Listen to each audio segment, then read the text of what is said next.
Hello mga sisi ko! Ayan, meron ako sa inyong i-share dahil malapit na ang BNH at pasalamat. Siyempre, maraming mga girls dyan na nangangailangan ng mga new dresses. Ayan. So, i-share ko sa inyo itong brand na to. Ito, tiwala na ako sa brand na to. Pero i-share ko sa inyo yung kauna-unahan kong dress mula sa kanila. Sabit lang kukunin ko. Nag-ayos kasi ako ng mga dresses ko kasi mamaya sasamba din. Ayan. Habang nag-aayos ako, ang dami ko na palang dress mula sa kanila. Ito yung kauna-unahan kong dress mula sa Jamazing Apparel. Ayan. Ang ating Olympia Peach dress. Huwag kayong magkakamaling umorder sa kanila kung ayaw nyo matulad sa akin. Dahil ito lang naman yung mga dresses ko. Ito lang yung mga dresses ko mula sa kanila. Hindi ko siya kaya ang bigat. Ayan. Ito lang naman. Yung iba dito, pinangregalo ko na. Kasi dahil sa ganda ng quality ng Jamazing Apparel dresses, maganda din siyang ipangregalo. So papakita ko sa inyo yung mga dresses na natitira ko na lang. Titira at alam kong madadagdagan pa to. Ayan. Yung iba dito, sold out na. Wala nang stock sila.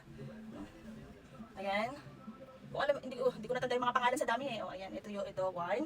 Ayan, another Olympia dress. Iba lang yung color niya. Wow, ito yung pinaka-expensive dress na nabili ko sa kanila. Pero worth it naman. Super ganda ng quality, diba? Ito wala na ata to. Wala na to sa production nila. Hindi na sila nagtatahi ng ganito. This one. Ayan, ang ganda din ito. Itong mga ganitong dresses ko, yung mga for special occasion, special event ko lang siya sinusuot. Super ganda. Lace dress.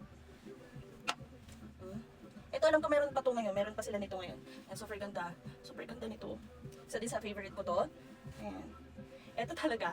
So, nung una ko nakita to sa kanila, nung unang release nila to, sinabi ko sa sarili ko, hindi ko pwedeng hindi mabibili yung dress na yan. Ayan. Si Luna. Ayan, super ganda. Ganda niya, no? Dahil isa din, mahilig din ako sa mga floral. Mahilig din ako sa mga floral print kasi. Kaya nung una ko nakita si Luna, hindi ko siya mabibili. Sinabi ko sa sarili ko. Ayan. Ito, Celeste. O, diba? Tanda ko pa. Ito meron sila nito ngayon, ito bago nilang design. Ang ganda. Diba? Super ganda. Ang una kong dress mula sa kanila, si Olympia Peach. At, alam ko may dalawa pa akong type B eh. Yung isang design. Basta lahat ng type B nila meron din ako. Ito lang yung isa. Yung isa doon ata sa closet. Ayan. So, kung naghahanap kayo ng dresses, affordable dresses, quality dresses, itry nyo na yung mga dresses mula sa Jamazing Apparel. Ayan lang yung mga dresses na kaya kong ipakita sa ngayon kasi sobrang bigat niya. Sobrang bigat, hindi kaya ng isang kamay. Ayan. Kung naghahanap din kayo ng mga dresses, ayan, try nyo na din sa Jamazing Apparel. Quality, affordable, at ang ganda ng designs. Ang ganda ng design. More ano sila, ang Jamazing Apparel kasi kung mapapansin nyo yung mga dresses nila, is vintage inspired sila. Inspired.